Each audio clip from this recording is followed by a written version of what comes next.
시청자 여러분 안녕하십니까. 김정기 TV의 김정기입니다. 오늘 직필직설의 주제는 공동체로서 조국과 문재인의 운명입니다. 문재인이 조국을 법무부 장관 임명 강행하면서 온 나라가 혼란에 빠져버렸습니다. 임명 전에 자유한국당도 결의에 찬 임명 저지 노력을 했고, 심지어 문재인의 호남 실세 임종석, 강기정, 이낙연도 반대하지 않았던가요? 윤석열 검찰은 조국 국회 청문회 종료 직전에 조국의 부인을 불구속 기소까지 했습니다. 임명 후에 자유한국당은 조국 사퇴를 외치면서 릴레이 삭발 등 가열찬 투쟁을 하고 있고, 심지어 진보좌파를 움직이는 보이지 않는 손도 조국의 칼을 들이대는 윤석열 검찰에 힘을 실어주고 있습니다. 윤석열 검찰은 다른 건으로 소환조사에 불응하면 체포영장을 발부하여 강제 수사를 정경심에 대해서 예고를 하고 있던 차에 급기야는 조국의 자택에 대한 압수수색을 실시했습니다. 조국 부부가 받고 있는 혐의가 너무 많아요. 사문서, 위조, 증거, 인멸 및 은닉, 방조, 교사, 공무집행방해, 자본시장법 위반, 공직자윤리법 위반 등 상황이 이렇게 위중한데 임명권자인 문재인의 조국 지키기는 참으로 필사적입니다. 뭐가 이렇게 두 사람을 강하게 연대하게끔 만들었을까요? 그들이 생과 사를 함께하는 공동체가 아니고서는 설명이 결코 쉽지가 않을 것 같습니다.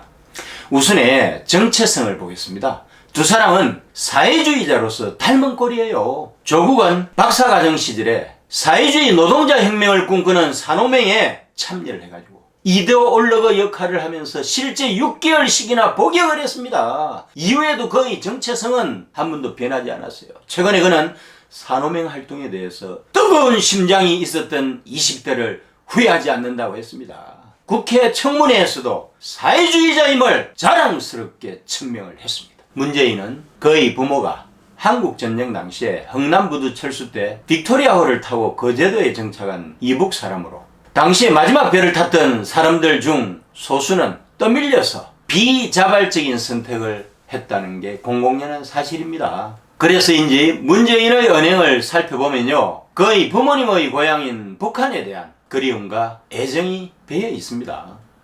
예를 들면요, 김정은에게 개마고원에서 흥남까지 트레킹을 하고 싶은 게 소원이라고 한다든지, 남북 경협을 통해서 북한에 아낌없이 주는 나무이고 싶은 진정성이 읽혀진다든지, 또한 그가 펼치는 안보정책은 정확하게 북한이 원하는 방향대로 간다든지, 경제사회정책은 전형적인 사회주의 국가에서 시행되고 있다든지 등등등입니다. 다음으로 광적인 노무현주의자로서 닮은 꼴이에요. 판박이에요. 노무현이 이루지 못한 꿈을 이루면서 노무현을 죽음으로까지 몰고 갔다고 생각하는 검찰을 개혁을 해야 된다는 소명을 공유하고 있다는 것입니다. 역대 정권이 일제시대의 잔재로 이미 괴물 조직이 되다시피 한 검찰 개혁을 시도하다가 정권 말기에 가서는요, 분매랑 맞고 몰라의 길을 걸었다는 사실 여러분 잘 알고 있잖아요. 그래서 두 사람이 아니고서는 공수처 설치와 검경 수사권 조정을 통해서 검찰을 무력화시키는 작업을 완수하기가 어려울 거라는 착각 아닌 착각이 내재되어 있을 수 있다는 것입니다. 여기다가 두 사람의 검찰에 대한 콤플렉스도 일조했다고 봅니다.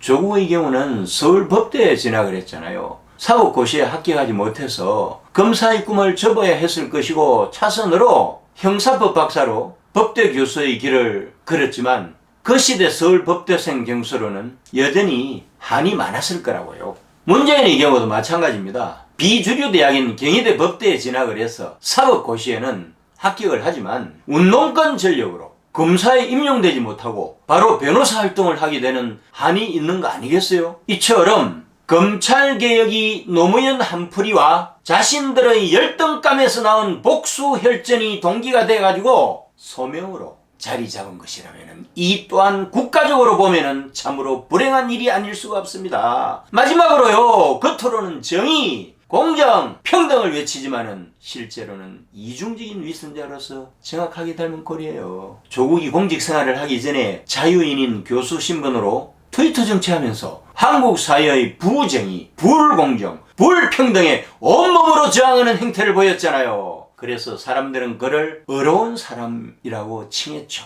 이것은 그 어떤 것과도 바꿀 수 없는 조국의 정치 사회적 자산이 된 거 아니었겠습니까? 그러나 양파 껍질처럼 벗겨져 나오는 그의 이중성과 위선에 국민은 심한 배신감에 치를 떨고 있습니다. 문재인은 어때요? 부모로부터 물려받은 선한 인상을 무기로 해서 양의 탈을 쓴 늑대의 행각을 보여주지 않았던가요? 특히 대통령이 된 후에 마각을 드러냈습니다. 선과 악의 이원론적인 시각에 사로잡혀가지고 가명 수준이었던 자칭 선의 이름을 실명 수준으로 성격을 시켜서 아무런 두려움 없이 공개적으로 성전을 치르면서 경제와 외교가 실종된 채로 국정을 도탄에 빠뜨리고 전 국민을 사지로 몰고 가고 있다는 것입니다. 공동체로서 이 두 사람의 운명은 어떻게 될까요? 민심이 천심이라고 하잖아요. 그들이 똑같이 눈을 감고 똑같이 길을 막고 똑같이 입을 닫고 있으면은 그들에게 펼쳐질 미래는 암흑 그 자체입니다. 결국은 공멸밖에 없는 것입니다. 감사합니다. 영상물 아래에 있는 구독 버튼과 좋아요 버튼을 눌러주세요. 자유우파와 대한민국의 재건을 위해서 고군분투하고 있는 저한테 엄청난 힘이 됩니다.